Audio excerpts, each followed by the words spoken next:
Good morning class. आज operating activity से related question ही हम आगे कंटिन्यू करेंगे। आज हम ऐसे दो क्वेश्चन करेंगे जिसमें जैसे कि इलिस्ट्रेशन नंबर 33 में आपको statement of profit and loss given है और कुछ डाटा गिवन है। इससे आपको कैलकुलेट करनी है cash flow from operating activities. ठीक है, आगे इसके बाद 34 क्वेश्चन करेंगे जहां आपको बैलेंस शीट गिवन है और कुछ डाटा गिवन है और उससे आपको ऑपरेटिंग एक्टिविटी कैसे निकालनी है। इन दोनों क्वेश्चंस की अलग अलग, जब स्टेटमेंट दिया हो और जब बैलेंस शीट हो, दोनों से अलग अलग कैसे ऑपरेटिंग एक्टिविटीज को कैलकुलेट करना है।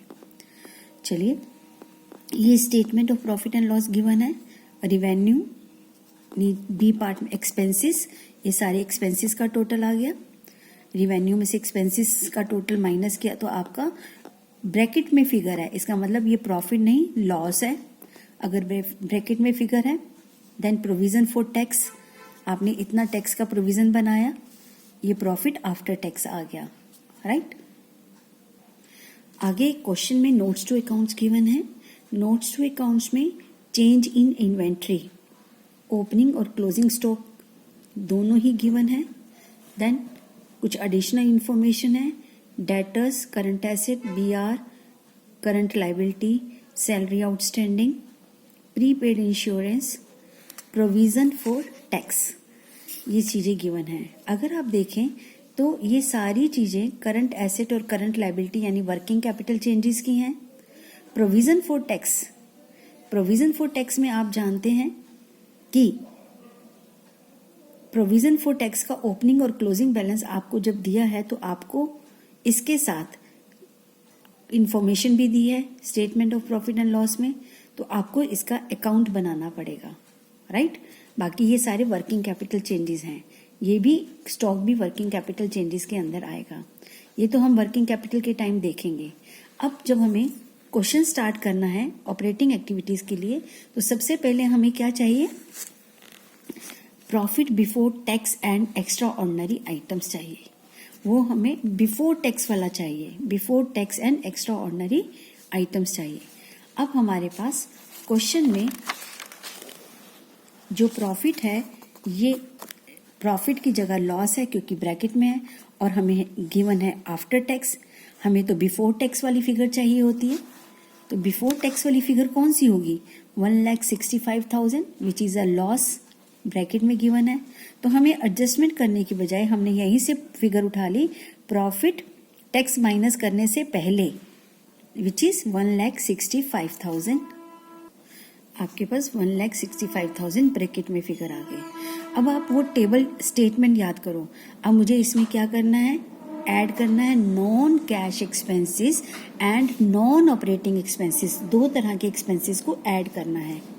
तो नॉन कैश में हमारे पास दो ही एक्सपेंसेस होते हैं, depreciation and amortisation of intangible assets, वो लेने हैं। इसके अलावा हमें नॉन ऑपरेटिंग एक्सपेंसेस को ऐड करना है। तो यहाँ ऐड करने के लिए हम सबसे पहले statement of profit and loss देखेंगे।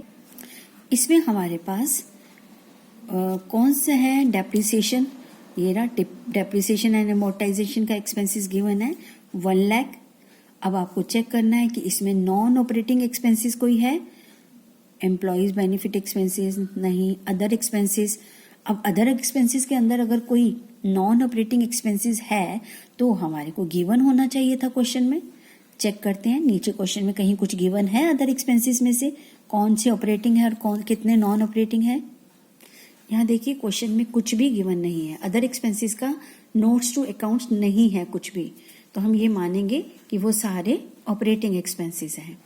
तो हमारा जो सॉल्यूशन है उसके हिसाब से प्रॉफिट बिफोर टैक्स के अंदर डेप्रिसिएशन ऐड करा, नॉन ऑपरेटिंग है ही नहीं, तो यही हमारा बिफोर वर्किंग कैपिटल चेंजेस आ जाएगा।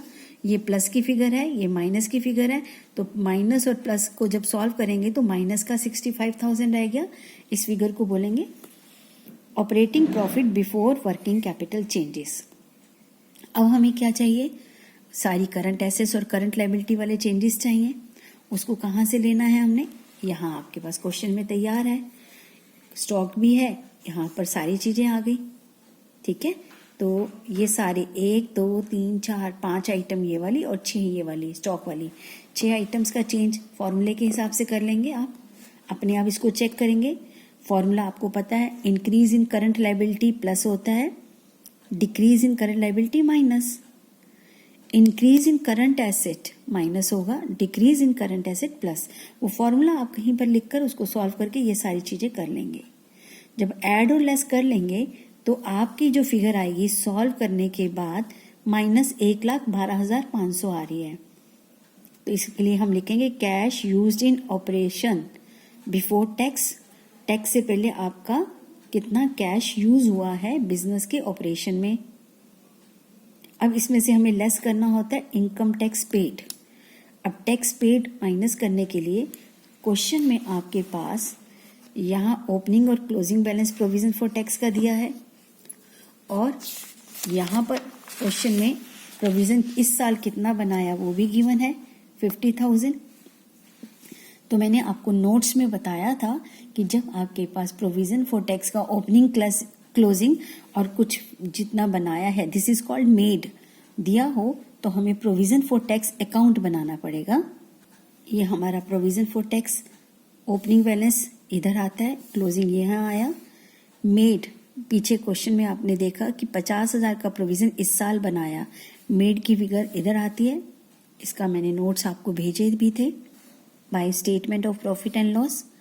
अब इतना ओपनिंग में प्रोविजन एक गुल्लक है जहां 15,000 रुपये टैक्स के नाम से पड़ा था, 50,000 प्रॉफिट में से आपने और जोड़ा, टोटल मिलाकर गुल्लक में 65,000 रुपीज हो गए। 65,000 के बाद क्वेश्चन बताता है कि क्लोजिंग 10,000 रुपये गुल्लक में बचे हैं। इसका क्या मतलब हुआ कि आपने इस 65,000 में से 55,000 टैक्स पे कर दिया है, तभी तो 10,000 बचे हैं। तो ये जो मैंने हाईलाइट पोर्शन किया है ये मिसिंग फिगर आई किस चीज की कि आपने टैक्स का कितना पेमेंट करा है। इस पेमेंट को आप इस ऑपरेटिंग एक्टिविटी जो कैश का आया है 55,000 यहां से माइनस कर देंगे तो आपका cash used in operating activity आ जाएगा। तो मैं आपको फिर से सजेस्ट करती हूँ, क्वेश्चन करना तभी आसान होता है जब आप ऑपरेटिंग एक्टिविटीज का फॉर्मेट सिस्टमैटिक तरीके से याद करें और जो फिगर्स चाहिए उनको सर्च करें, हैं तो लिख दीजिए, नहीं है तो छोड़ दीजिए। ठीक है। अब आपको मेन जो चीजें ध्यान में रखनी होती हैं वो है टैक्सेशन की और डिविडेंड की और फिक्स एसेट्स की। फिक्स एसेट और उसका प्रोविजन, ये 3 मेन एडजस्टमेंट्स हैं जो आपको ऑपरेटिंग में करने के लिए आती हैं। इनका ट्रीटमेंट अच्छे से, इसके नोट्स डिविडेंड से रिलेटेड, टैक्स से रिलेटेड और फिक्स एसेट से रिलेटेड जब आपको अच्छे से क्लियर हो जाएंगे तो कोई भी ऐसा फॉल्ट आप नहीं छोड़ेंगे, यानी आपकी सारी चीजें ठीक ही होंगी। राइट। यस क्लास, अभी हमने जो इलिस्ट्रेशन नंबर 33 करी उसमें statement of profit and loss से ऑपरेटिंग एक्टिविटीज का बनाया था। अब इस क्वेश्चन में थोड़ा सा चेंज क्या है, आपको बनानी cash flow from operating activity ही है। अभी तक हम सिर्फ ऑपरेटिंग एक्टिविटी ही सीख रहे हैं, right, which is most important activity. अब इस क्वेश्चन में आपके पास बैलेंस शीट दिया है बेटा। इस बैलेंस शीट के अंदर आपके पास 2020 और 19 2 साल का डाटा गिवन है। ठीक है, ये बैलेंस शीट हो गई आपके पास। कुछ इंफॉर्मेशन नोट्स टू अकाउंट्स दिया है, नोट्स टू अकाउंट्स ये रहे आपके, और कुछ आपके पास एडिशनल इंफॉर्मेशन दी है। इतना बड़ा क्वेश्चन है जिसमें से हमें सिर्फ ऑपरेटिंग एक्टिविटी का इनफ्लो और आउटफ्लो निकालना है।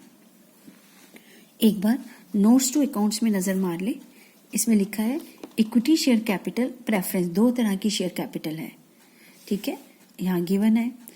अब इससे रिलेटेड मैं आपको एक बात समझाना चाहूंगी बेटा कि कभी भी कोई भी कंपनी जब डिविडेंड की बात करती है या प्रपोज डिविडेंड की बात करती है वो इक्विटी डिविडेंड की बात है। दूसरी बात, इक्विटी डिविडेंड तभी दिया जाता है कि पहले प्रेफरेंस शेयर होल्डर्स को डिविडेंड पे किया जाएगा, उसके बाद। तो जब इक्विटी डिविडेंड की बात है तो ये अंडरस्टूड है कि आपको प्रेफरेंस डिविडेंड चेक करना पड़ेगा कि उसको पे किया है या नहीं किया है। ठीक है। फिर है रिजर्व एंड सरप्लस, इसके अंदर सिक्योरिटी प्रीमियम रिजर्व तो शेयर्स के साथ अटैच है, जनरल रिजर्व सरप्लस हमारे प्रॉफिट्स होते हैं, शॉर्ट टर्म प्रोविजन में आता है प्रोविजन फॉर टैक्सेशन। अब आप देखिए ये सारे पॉइंट्स आप इंपॉर्टेंट है जो आपको ऑपरेटिंग एक्टिविटीज निकालने में हेल्प करेंगे। राइट। अब नीचे लिखा है during the year piece of machinery, एक मशीनरी का पार्ट जिसका कॉस्ट प्राइस 60,000 है, ऑन विच डेप्रिसिएशन चार्ज, ये ऑन विच का मतलब इस मशीन पर डेप्रिसिएशन चार्ज किया गया 20,000, वाज सोल्ड फॉर ₹20,000 और उस मशीन को बेचा है 20,000 में। Depreciation provided on tangible assets 60,000। अब यहाँ पर टेंजिबल एसेट्स पर कितना डेप्रिसिएशन प्रोवाइड किया गया है 60,000। Dividend on equity shares 8% was paid, equity shares पर 8% dividend paid on opening balance. Opening balance मतलब 2020 में 2019 का ऊपर ही पे किया गया है। अब ये अंडरस्टूड है, क्या अंडरस्टूड है? नोट, जब भी क्वेश्चन में इक्विटी डिविडेंड पे की बात कहें तो चेक करो कि प्रेफरेंस डिविडेंड पेड है या नहीं। अगर कुछ नहीं लिखा है तो आपको प्रेफरेंस डिविडेंड भी पे करना है पहले, ठीक है। तो ये सारा अब हमारा पूरा क्वेश्चन है। अब इस क्वेश्चन को बच्चे घबरा जाते हैं इतना बड़ा क्वेश्चन देकर, लेकिन आपको घबराना नहीं है। क्यों? क्योंकि आपको तो फॉर्मेट याद है ऑपरेटिंग एक्टिविटीज का। तो सबसे पहले ऑपरेटिंग एक्टिविटीज के फॉर्मेट में हमारे पास क्या आता है? Net profit before tax and extra ordinary item. इस पूरे क्वेश्चन में कहीं भी एक्स्ट्रा ऑर्डिनरी आइटम नहीं है, सिर्फ प्रॉफिट लेना है, वो भी बिफोर टैक्स। तो चलिए, हमारे पास प्रॉफिट तो हमें यहीं से मिलेगा, रिजर्व एंड सरप्लस से। इसमें प्रॉफिट कहाँ है? Current year 1,50,000 minus previous year, तो माइनस 1,40,000। तो इसको जब हम सॉल्व करेंगे तो वो 2,90,000 आ जाएगा। लेकिन बिफोर टैक्स लेना है तो बिफोर टैक्स के लिए हमें जो टैक्स का प्रोविजन करंट ईयर बनाया है उसे ऐड करना पड़ेगा, ठीक है। और रिजर्व्स अगर कोई बने हैं तो वो ऐड करने पड़ेंगे, आपको पता है वो सारी कैलकुलेशन। तो देखिए यहाँ रिजर्व्स हैं, यस, पहले कुछ नहीं थे, 10,000 का रिजर्व है, इसे ऐड करना पड़ेगा। अब प्रोविजन फॉर टैक्सेशन के लिए कुछ नहीं दिया है, ठीक है। इसका मतलब जो करंट ईयर होता है वो मेड है, जो प्रीवियस ईयर है वो पेड है। टैक्स के लिए तो मैंने आपको यही बताया ना, करंट ईयर का मेड होता है, प्रीवियस ईयर का पेड होता है, और जो मेड है उसे प्लस करते हैं net profit before tax and extra ordinary item निकालने के लिए। तो ये 50,000 भी प्लस हो जाएगा, जनरल रिजर्व का भी प्लस हो गया। और क्या प्लस करते थे? Interim dividend, propose dividend of the previous year, right. अब आपके पास यहाँ पर डेप्रिसिएशन तो यहाँ नहीं आता बिफोर टैक्स वाले में, ये तो बाद में आएगा नॉन कैश में। डिविडेंड वाला पॉइंट अब हमने देखना है। डिविडेंड जो है उसके बारे में कहीं पर प्रपोज डिविडेंड के नाम से कोई ओपनिंग क्लोजिंग बैलेंस दिया है? चेक कर लेते हैं। प्रपोज डिविडेंड, यहाँ तो कहीं नहीं आया प्रपोज डिविडेंड, यहाँ आया क्या? प्रपोज डिविडेंड का कहीं भी ऊपर भी नहीं है। तो बेटा क्या करेंगे हम लोग, जितना डिविडेंड इन्होंने कहा है 8% on equity shares.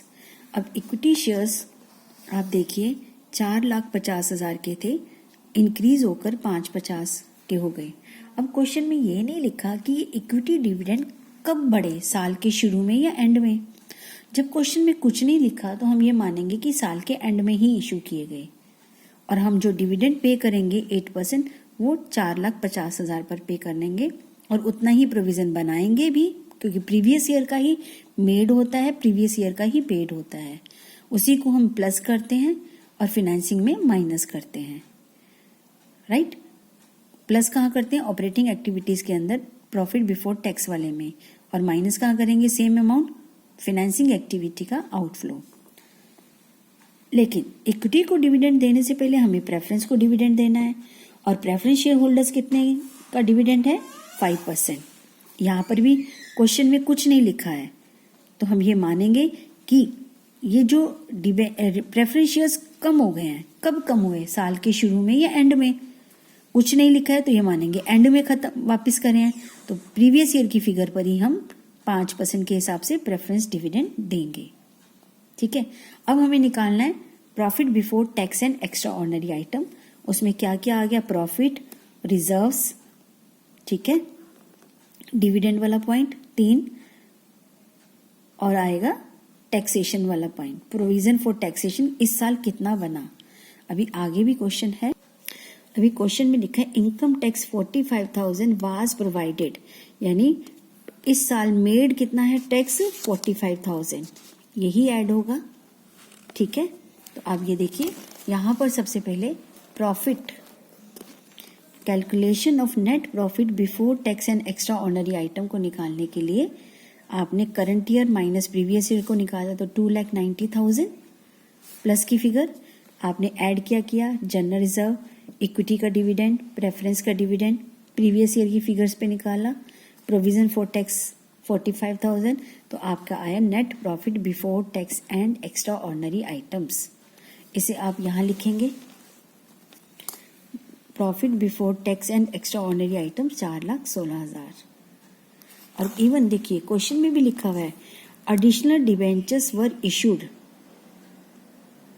Eight par. अब यहाँ डिबेंचर्स की बात की गई है कि आपने डिबेंचर इशू किए हैं, क्योंकि पिछले साल से डिबेंचर बढ़ रहे हैं। 1 अक्टूबर 2019, इसका मतलब है हमें इंटरेस्ट निकालते समय ये डेट ध्यान रखनी है कि 1 अक्टूबर को एडिशनल इशू किए गए and bank loan was repaid on the same date, और उसी दिन बैंक का लोन भी वापस कर दिया गया, ठीक है। फिर है at the end of the year, साल के अंत में प्रेफरेंस शेयर्स वर रिडीम्ड। अब यहाँ क्लियरली लिखा है कि प्रेफरेंस शेयर्स कम हो गए थे 1 लाख से, वो एंड में वापस किए गए at a premium of 5% premium के साथ। तो ये तो आपकी फाइनेंसिंग एक्टिविटी है, फाइनेंसिंग में जाएगा। ऑपरेटिंग में तो इसका सिर्फ डिविडेंड के पॉइंट ऑफ व्यू से लेना देना है, वापसी और इशू का लेना देना फाइनेंसिंग एक्टिविटी से है। तो हमें क्वेश्चन में केवल ऑपरेटिंग एक्टिविटी कैलकुलेट करने को कहा गया।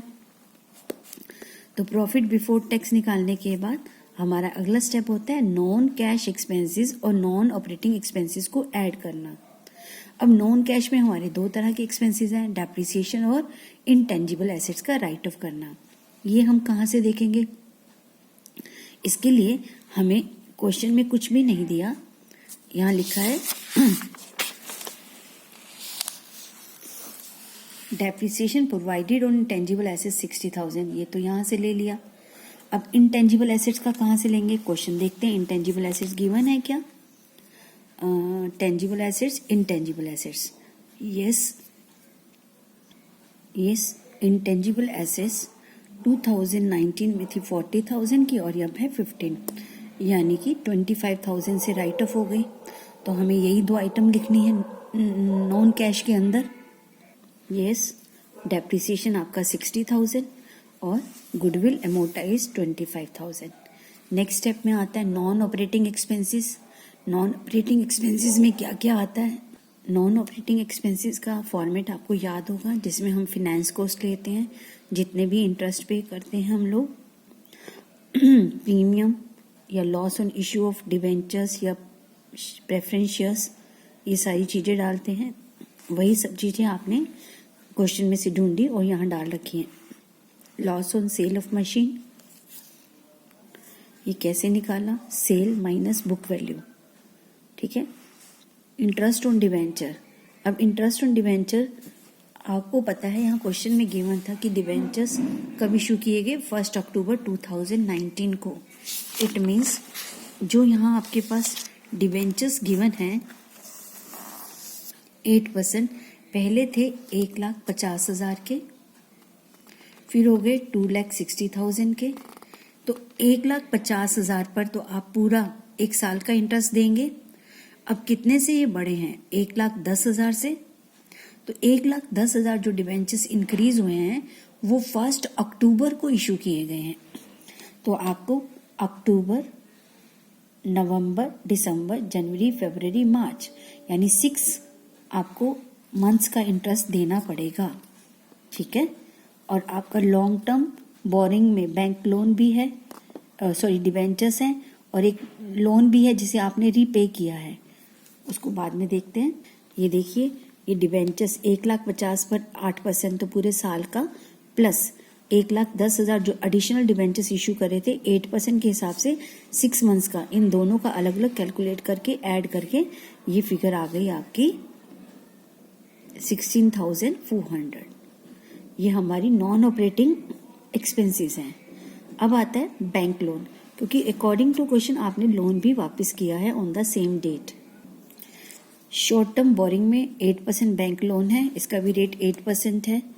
यहाँ पर बैंक लोन जो है आपका 50,000 से 40,000, इसका मतलब है 10,000 आपने वापस कर दिए। वो 10,000 सेम डेट को वापस किए, ऐसा क्वेश्चन कह रहा है।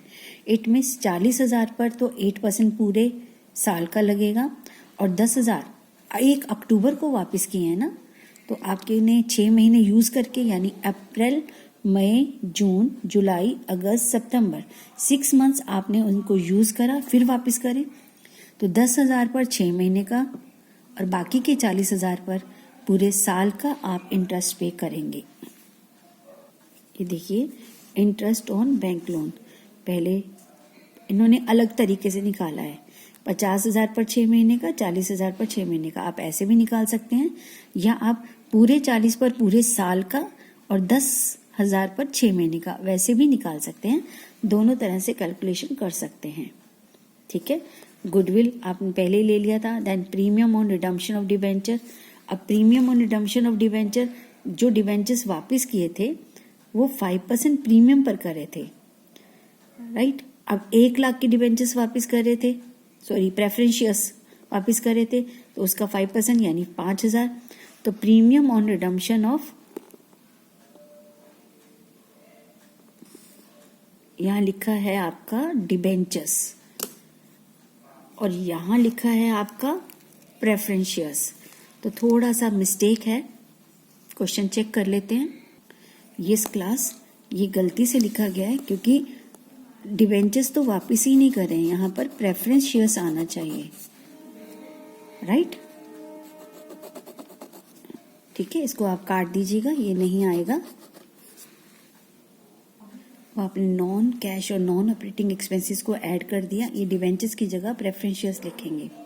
तो आपका जो आंसर आता है उसे हम क्या कहते हैं, operating profit before working capital changes. और इसमें अब हमने सारी करंट एसेट्स और करंट लायबिलिटीज को लेना है। एक चीज याद रखना बेटा, बच्चे जो कंफ्यूज होते हैं, जैसे यहाँ पर करंट लायबिलिटीज में आपने ले लिया short term borrowings, current liability में लिखा है, लेकिन इसको हम फिनेंसिंग एक्टिविटी में कंसीडर करते हैं। मैंने पहले भी बताया था, ये bank loan, bank overdraft, cash credit, ये सारी फिनेंसिंग एक्टिविटी हैं, इसको यहाँ कंसीडर नहीं करेंगे करंट लायबिलिटी के अंदर। इसके बाद आता है ट्रेड पेबल, इसको कंसीडर करेंगे, इंक्रीज और डिक्रीज। शॉर्ट टर्म प्रोविजन नहीं लेते हैं, क्योंकि